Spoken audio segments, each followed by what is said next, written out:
Did you know that there are forms of therapy that are cute and cuddly? The Needham Public Library holds a program where young kids can read to an adorable cockapoo dog named Tucker. Tucker is a trained therapy dog, and kids are able to read to him while expressing themselves and their imagination.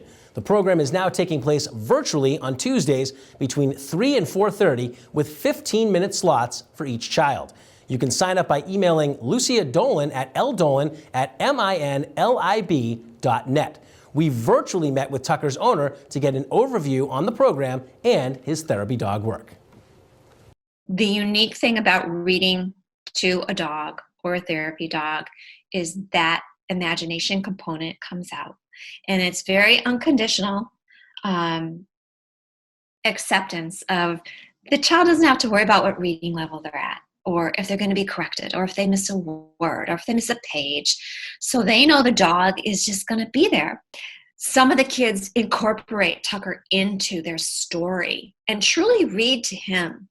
So they know the dog is literally present and there for them, which is a really cool factor of that. So one could say there's a certain disposition that a dog needs to have to be a therapy dog.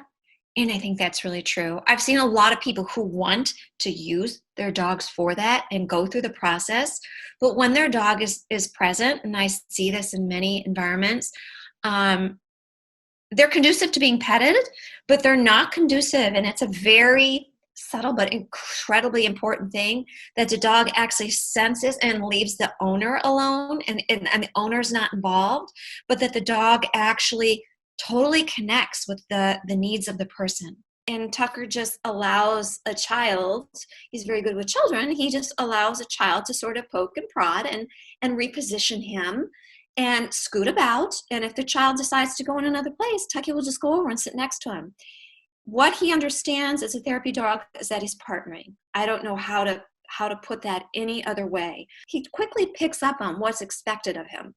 And in these sessions, virtually, you say, well, how's he going to pick up on anything? Well, I position him so he can see the child and hear the child on the screen. And I encourage the child to just read to Tucker, and Tucky just hangs there. And that's actually just the whole presence and looking at the child and me saying as little as that possible so I don't interrupt them is just sort of what I allow to happen. It's really up to the child in these virtual sessions how they can take in the dog's presence. At home right now, the reason I'm glad we're doing it is parents are structuring so much more than they've ever had to for kids. And they want kids to just have free play, but of course, they need to provide a lot of new options.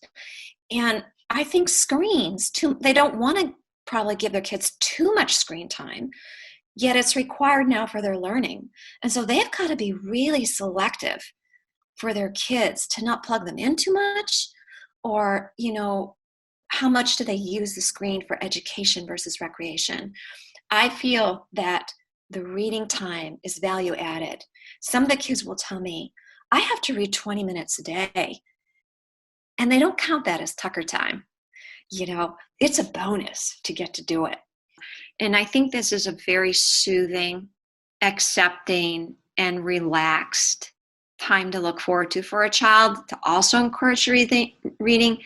But therapy dogs, what they do best is they take our stress and anxiety, and they just have no demand on us for that time.